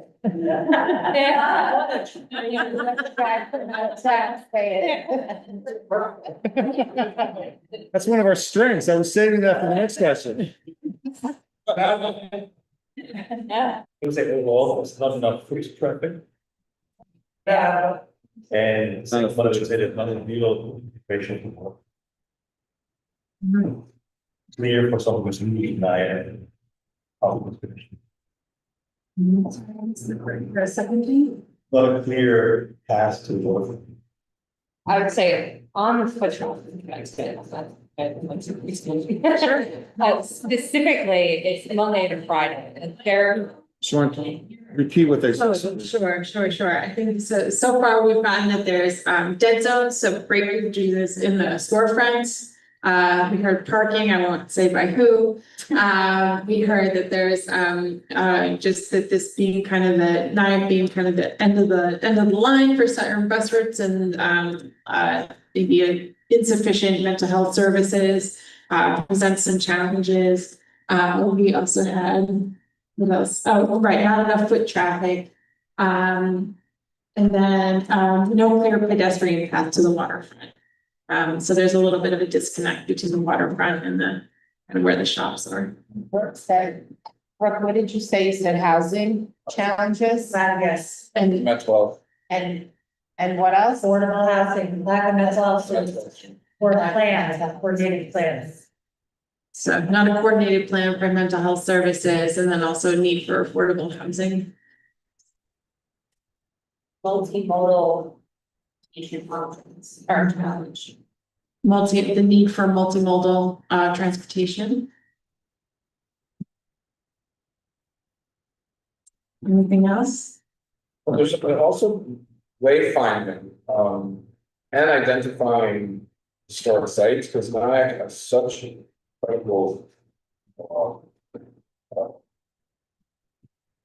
abundance of interesting places. We think of incredible self-guided walking tour, but there are these kind of some of these old historic signs that are in metal that nobody ever reads, but like the first one was a road in Rockland County, it's like right across the street, but I would bet 99% of people walk by them So you can combine those two, let's bring people through the town to places of interest. Yeah, so a need for wayfinding in general, and then also a specific need for, to kind of update and refresh the historical markers that are around. I think it would also be, because we have a place that bring people to Nyack, but they don't move people through Nyack, or they just move from one strip. Because like, I'm actually on the board of the Historical Society, the businesses and services that are just right off of Main Street or right off of Broadway. They're kind of like in this like travel shadow, rain shadow, because people won't walk 10 feet down that way. And so there'll be like 1,000 people on the street and one person will walk into the Historical Society. I think if they were like big arrows. So, Barefoot. so we want some giant arrows pointing to downtown. Oh, yeah, the wavy guy. That's the wavy guy.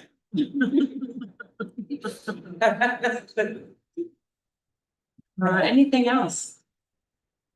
Right now, we can go on to the more Fun. fun part. What are some of the opportunities that Nyack can capitalize on to improve downtown? Waterfront. Waterfront, yes. The park. Park. Park. Definitely. Saw that today and it was beautiful. What are some of the other opportunities? It's very walkable, so I'm gonna throw that out there. Yep. It's diversity. Diversity. Yes, yes. I was very happy to see all the restaurants and different restaurants, like, it's nice. And an abundance of like community arts, service and civic organizations. Mhm. That's certainly an asset, an opportunity. There's all the different types of organizations that are here.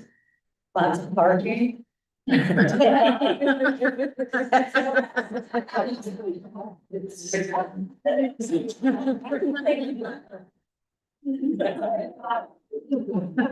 So it's too much parking and not enough parking. It's one of the easiest parking actions I've ever used in my life. I would. I'm not gonna say anything more about parking. I will add that, I think our proximity to New York City and our history of this village is a very big part of our appeal and a very big opportunity for us. Proximity is one thing, but also that there's a lot of muscle memory out there of people who they're aware of Nyack. They know Nyack in a way that they don't know other communities in the area because there's history here and this is a place where they've gone before. And so it's a matter of having things that will draw them back to a place they've already been.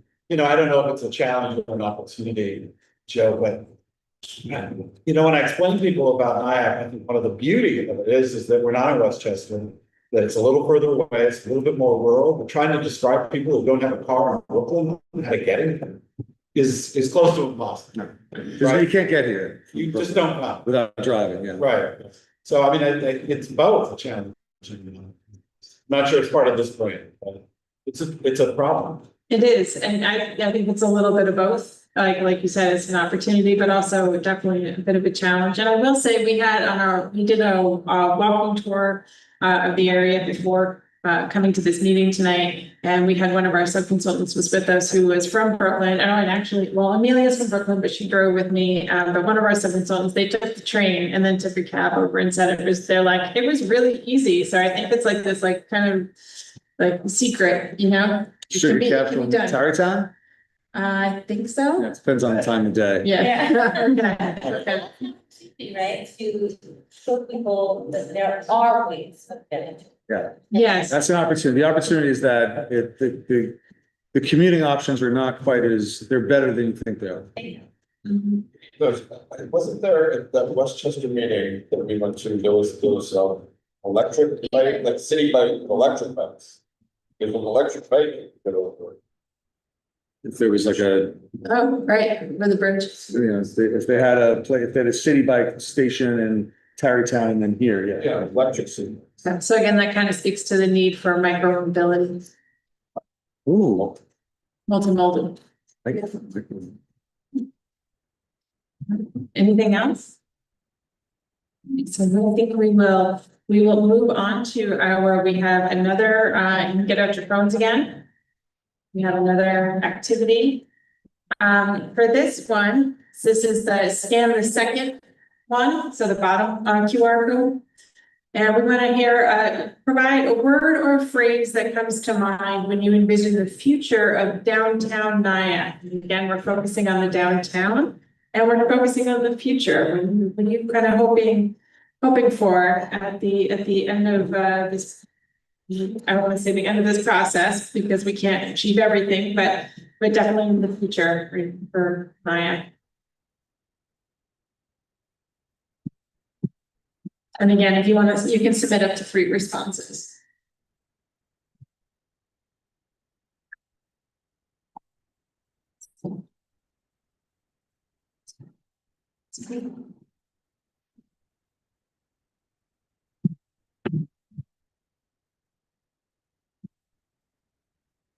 All right, you guys be more second.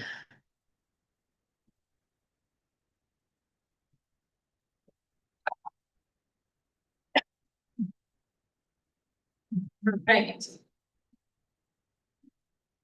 They're still coming in. All right, are we good? So I see, oh, safe, booming, love that. Innovation, inclusive, happening, bustling, diverse, business friendly, connection of spaces and uses, thriving arts community, New York City-esque, inclusive, thriving, eclectic, dining, liberal, vibrant, multifaceted, on the water, more thriving, revitalized, larger, joy. Thank you to whoever put that up there. Still in development, so young, thriving, equitable. So this is great for, this will help us to help you to define your vision for the New York Forward process. Back into presenter mode. And so part of the process for New York Forward is coming up with a vision and then goals to help you. That really helps with your decision making of projects, right? When you're looking at projects, when they come in, you're going to be looking at your Nyack New York Forward vision statement and thinking, and then also goals, which we'll get into more next time. But today we're going to focus on the vision statement. Do these projects, are they fitting your vision statement? And that's like kind of the one thing that you'll be looking at in terms of your evaluation. This is the New York Forward vision statement that was provided in Nyack's application. After input from this is not the final one. So this was just kind of the preliminary that was put forth in the application. After input from you guys, the LPC, and then also after we get input from the public, we will go back and the consultant team will kind of tweak it a little bit, we'll work it a little bit to make sure that it really captures the vision that you all have for Nyack. And we will go over that version of the vision statement at the next LPC meeting. So with that, I'm actually going to turn it over to Amelia. She's going to kind of read through this first one, and then we'll get some feedback on it. Okay. Nyack is a historic Hudson River village that cares deeply about social and cultural diversity, the arts, affordability, walkability, and sustainability. We view our New York Forward mixed-use business and civic area, which includes our picturesque waterfront, as the beating heart of our community. Its vitality and growth is essential to our quality of life and Nyack's continued evolution as a destination for shoppers and tourists, and a place where talented people come to live, start businesses, have families, and grow old together. Our proposed investments in business growth, affordable housing, gateway improvement, and equitable access to the waterfront, among others, will capitalize on NIAC's unique history and geography and catalyze further private investment, leading to increased employment and an improved tax base. Taken together, these investments will make NIAC exemplify the live, work, play ideal. So we will, the exercise that we just had, we will definitely take some of the words and phrases that you guys had given to us and kind of work those into this. But I want to hear from the LPC. Is there anything specifically you like about this? Is there anything that you feel could maybe be a little bit tweaked to be either more specific or more broad? What are your thoughts? I love the live, work, play. Yeah. Describes a lot of possibility. Sure.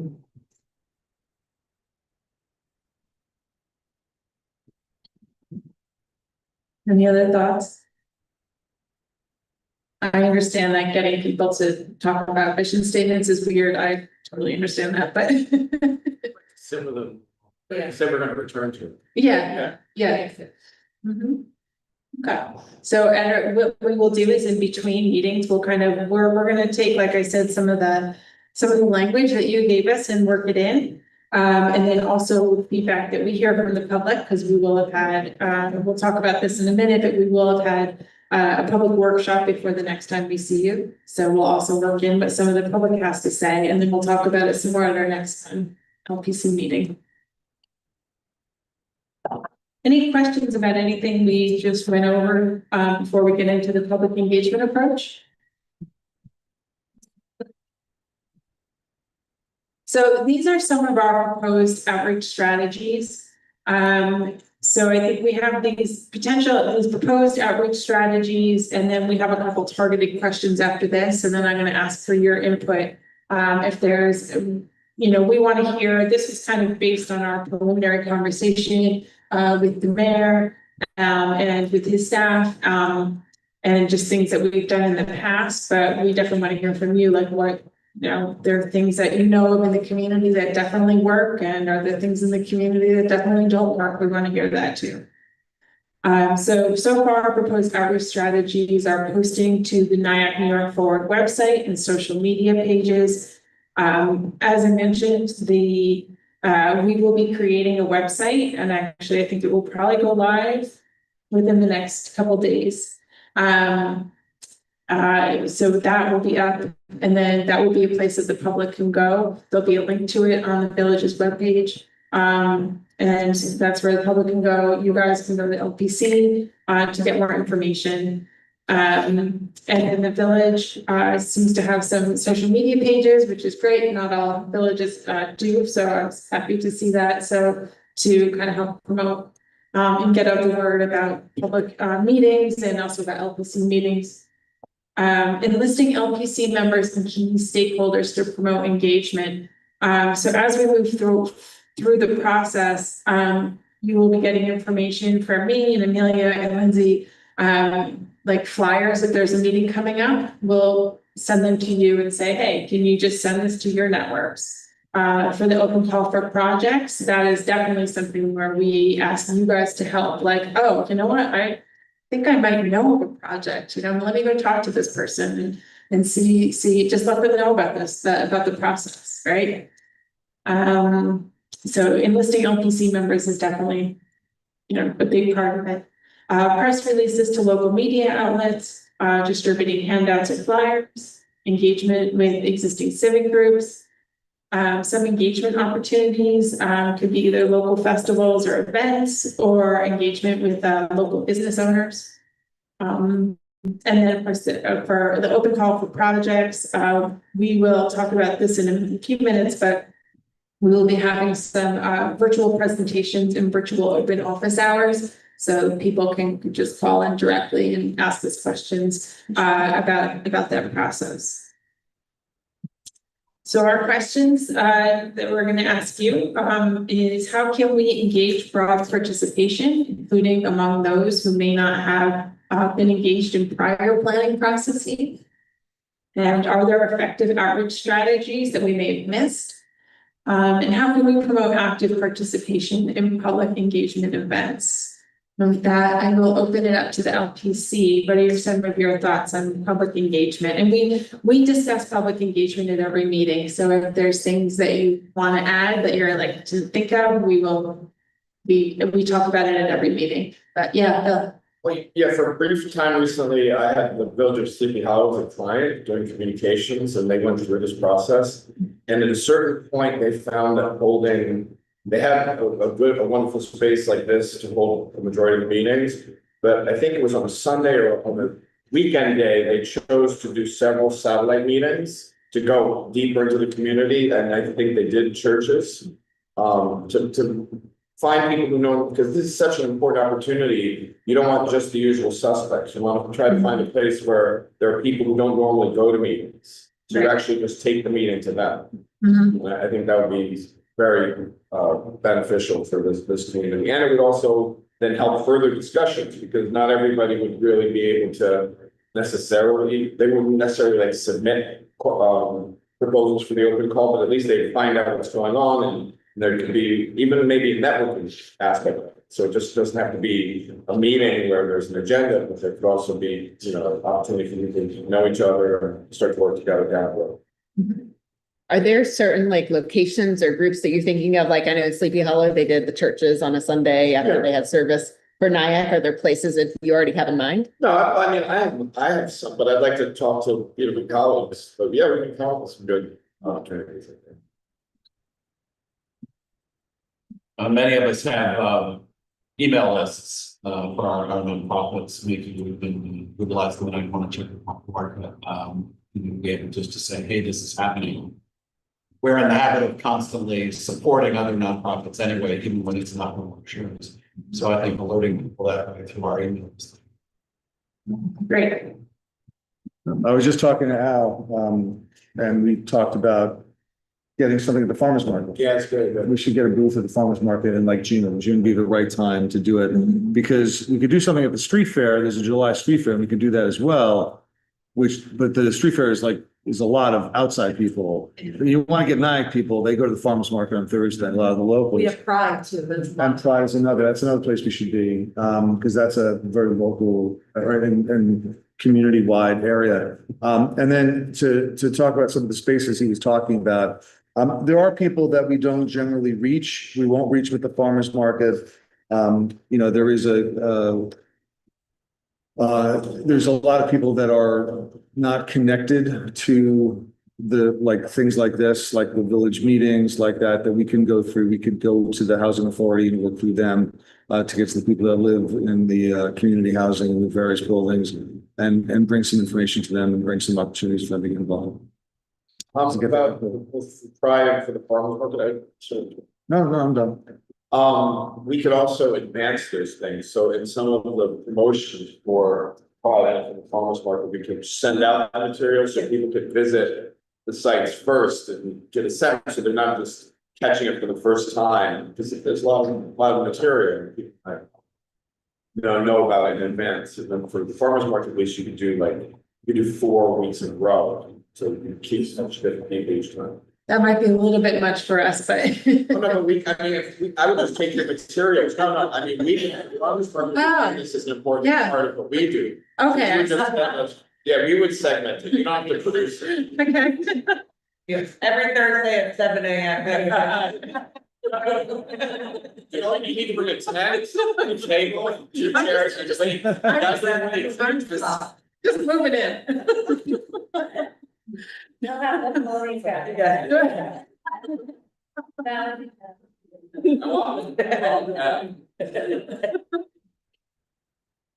These are all good. Anything else?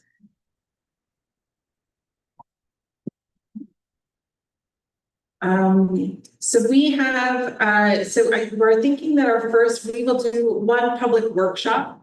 And that will be kind of open to the to everybody, general public. And that will be, we were thinking of June 2nd. We're still gonna, we still need to coordinate that and make sure with the mayor and Andy that works with the village. But that's kind of the tentative date. And so the things that we will cover at that workshop will be, what is New York Forward? input on downtown opportunities and challenges similar to what we just went through. And really to introduce the open call for projects. That is when the open call for projects would start the next day and would go live. And then we would have another workshop in the fall. The one in the fall is, tends to be a little bigger.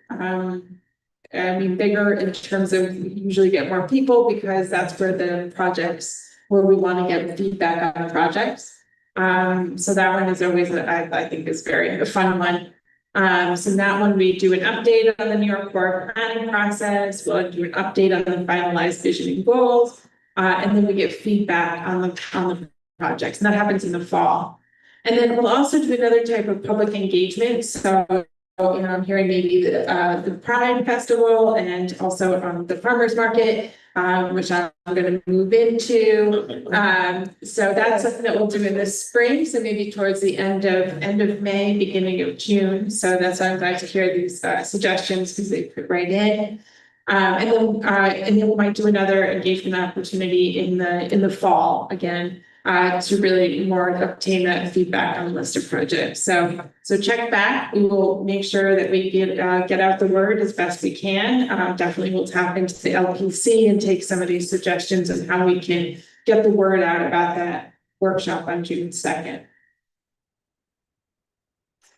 And then for the open call for projects, we're also going to do outreach for the open call for projects. So again, we'll send the LPC flyers and information for you to send out to your local networks. The village will also help spread the word.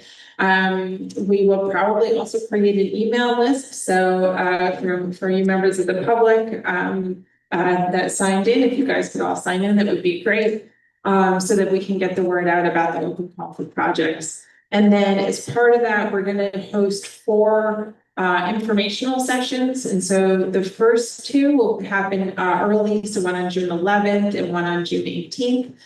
And these are just virtual. So there will be just like a Zoom link. And then when you log in, there will be me and Susan just hanging out. And we'll do a little presentation for the first 2 just to kind of help people understand what it is. And then we'll take questions. And then the other 2 that happen later, one July 9th and then the other one July 17th.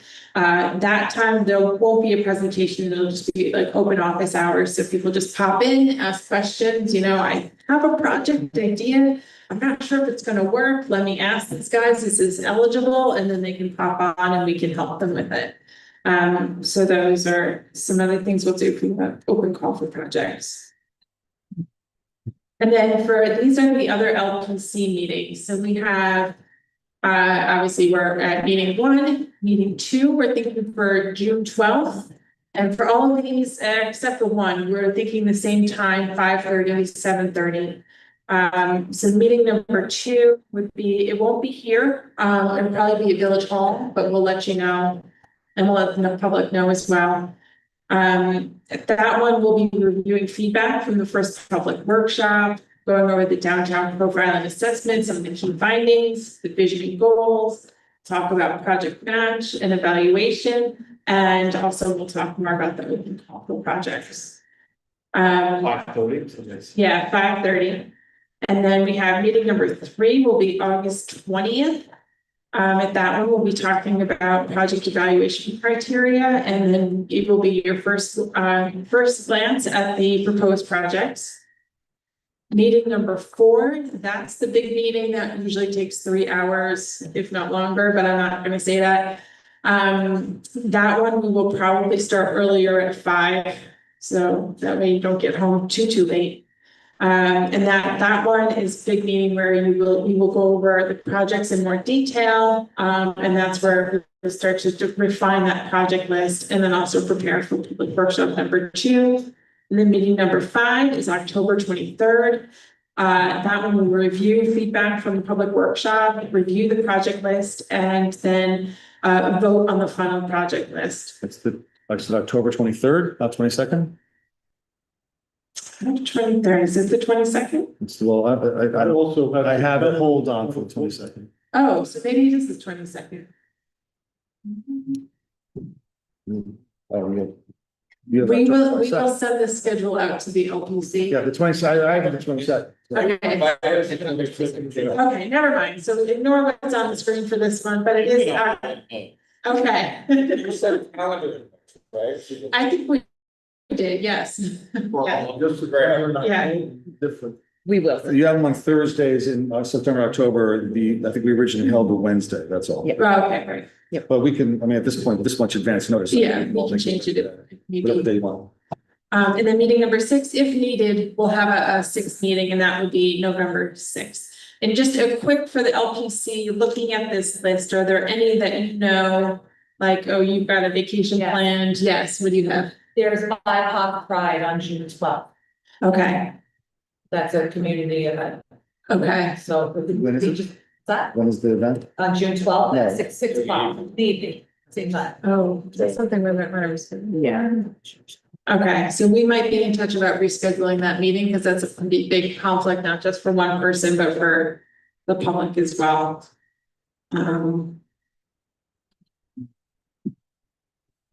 So we might circle back with the LPC on that date.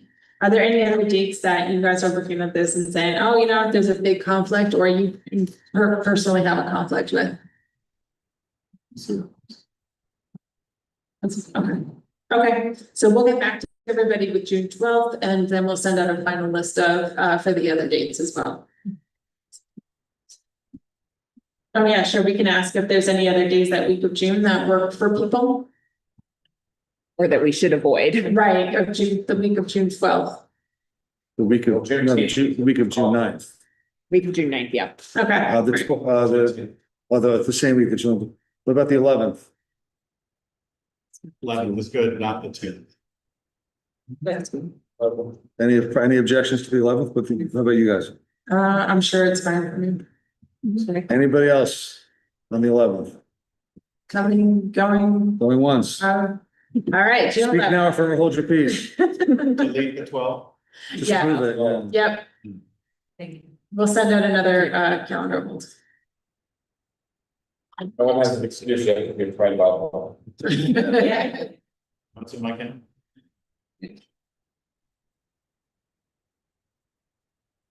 All right, any other LPC questions or comments? I do have questions about refusal, but it's kind of hard to know without knowing what the is. Yeah, and we'll go over at the beginning of each, especially once we have the projects. So not at the next meeting, but at project at number 3, LPC meeting number 3, when we go through the projects and you might see one that you weren't expecting and say, oh, wait, I do have a relationship to that. In which case, just raise your hand and we'll discuss and it's done at the meeting and it'll be fine. We need to hold on to this before we turn it in, or this just says, I understand and we'll leave it. So the form in front of you basically says, I understand that this is a code of conduct and I will be transparent. If there is a recusal, then that's a separate. And now we're gonna, oh, sorry, I know we're running a little bit over time, but we're gonna have the 15-minute comment period. So if LLC members, if you're able to stay, please do. If you really have to go, get it. So we're gonna open it up now for public comment. So yeah, just raise your hand and we'll call on you. I see a hand back there. And I live in Denton and my own, it was hard to their street, and everything is fabulous, exciting about, and like that. The program provided any opportunity to address the basic infrastructure, very serious concerns regarding both commercial and residential waste management issues directly affecting our quality of life and the environment. That's an excellent question, and I'm gonna say, and I apologize for this answer, but probably not. So because it's an economic development program, the idea is more, some of it is more infrastructure to accommodate growth, which I understand waste management is, but because waste management is mostly programmatic, and we can't fund programmatic with New York Forward, unless you have any other thoughts on that. So I'm sorry. I'm in our business to create, more restaurants, to create more ways. Yeah. And then we don't have a system in place. So that's my. You should. Come talk to me about that, either after, come to a board meeting or email me, and I'll be happy to talk to you about it. Great. Yeah. I was this and I have a letter from the company that's meeting. Tonight, that's what we record. Oh, sure, sure. Sorry, I'm trapped between wires or else I would get it. Thank you. Wow, okay. Any other questions? Oh, yes. John, and James is very. I have two questions. One, I just want you, there just seemed to be a good amount of, and that is what would be, that's about it. Did you hear the question? I didn't no, the $4.5 million is entirely for projects. The consultants are paid separately. Yeah. Oh, yeah. And then, my second question was, I was very interested in that, I did method for Department Hall. Was one that 4.5 could go towards that, or that would be the most work. Oh, for metrics, you said? Yeah, like intimidation of track and methods. Oh, the continuation, yeah, so the 4.5 million would not go towards that, but that is something that we could certainly recommend as part of that community roadmap. And so I think that that's something that we can work into the plan. And that, so then the village, it would be in there, it would be in the plan, it would kind of give it a little bit more weight for the village to implement. Thank you. Sure. Any other thoughts from the public? It wasn't a 20-page letter, it was 20 copies of it. Yes. I, it is Melanie Rock, and board member of Arts Rock. It's more confusing. I would like to request that the board creativity. Descriptors,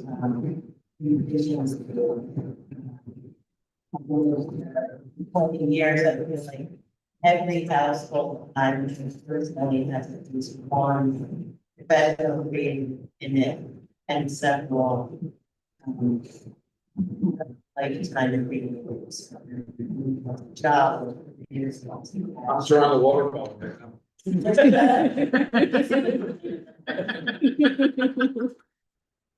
can't help ourselves, and I think it's important. That's what I like in Great, thank you. Great. Thank you for that.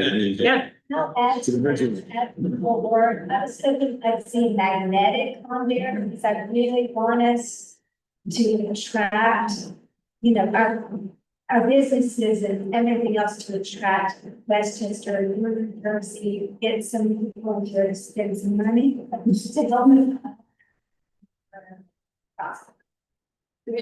And I'll add a link to it, and I'm trying to see inclusivity. Inclusivity.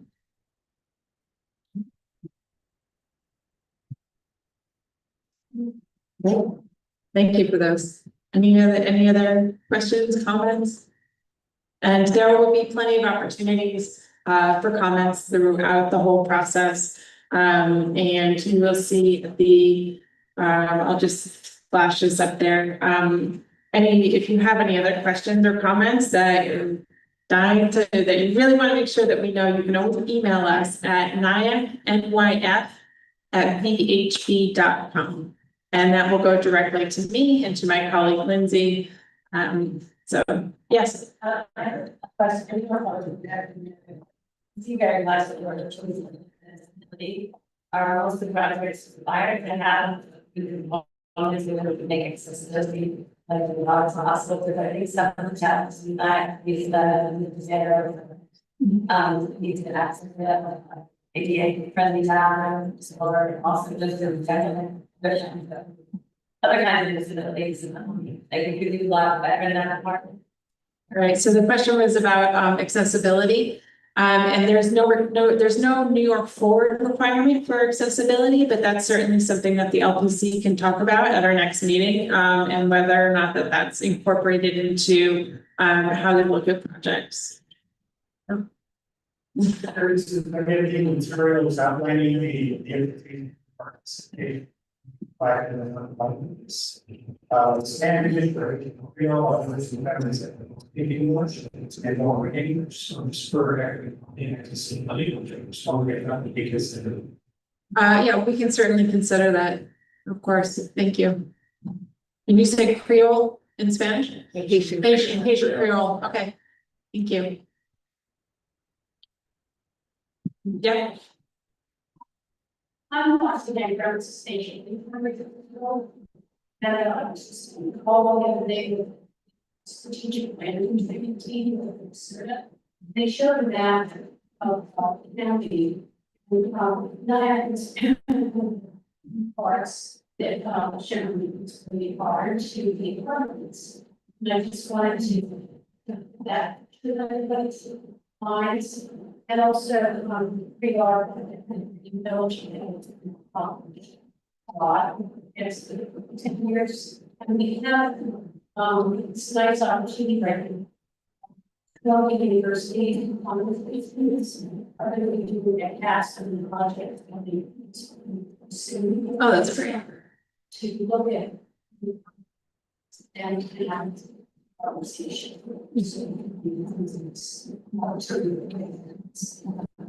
Oh, that's great, thank you, yeah, we definitely want to hear what they have to say. Any other thoughts, questions? All right, thank you very much for coming. Before everybody goes, well, for the LPC anyway, I just want to quickly go over what our next steps are. For the LPC, our next steps for you guys is to promote public workshop #1, and we will send out information about it for you guys, so you don't have to do anything yet, but once you get our email, you could send it out to your networks. We could also ask the LPC to review the New York Forward Guidebook. We have it, I think it was everybody was provided a copy. If you want a hard copy, and you can get that to you. Wait, did you get a copy of it or no? Did you send them? We will email it to you then. Yeah. We will email everybody the New York Forward Guidebook, but what's that? All those slides. Yeah, and the slides as well. Hi, everybody, we're still meeting. I ask you to be quiet and hold it. For the consultant team, we will be preparing for public workshop #1 and for public engagement, updating the New York Forward Vision, starting the downtown profile and assessment, and then of course the open call for getting prepared for the open call for projects. Important dates, and I promise this is the last slide, just that June 2nd. Public workshop #1, June 3rd, open call for projects will open, and then June 11th, not the 12th, will be LPC meeting #2 at Village Hall at 5:30. And then I'm going to throw this up there again, just so you guys from the LPC have all of our information. And this is the website will go live in a few days, but it will be nyf.com. And then social media. We are not on social media now, but the village is, so we send things to them post to their village, to their social media pages. And I'll take signed code of conduct if you have them, otherwise you can email them to, or hand them to me at the next meeting. Has everybody taken the online training? This is their attestment that they have. This is them attesting they have a failure system. I wasn't sure when I took it, did I register? I registered. But I passed all the questions. Great. I think this is. Yeah. 100%. It's fine now. Oh,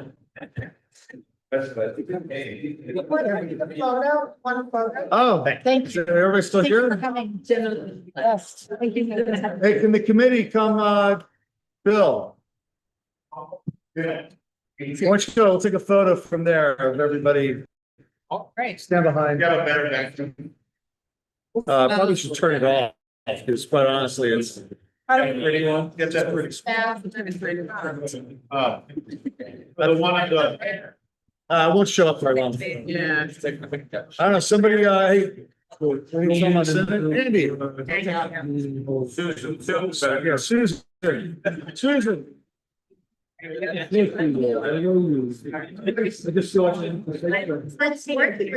saw it. I would buy somewhere. I was thinking like, yeah, like, go straight. Don't leave this makes me.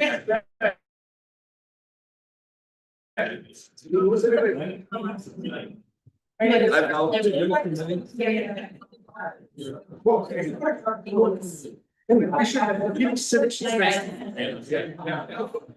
Oh.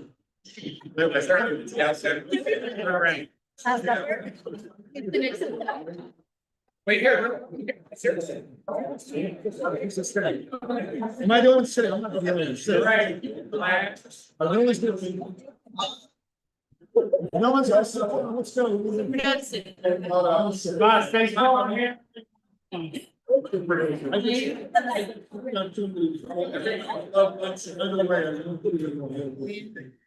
All right, up here, people. Everybody in. You got everybody? Andy, what parade? It's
great to see them.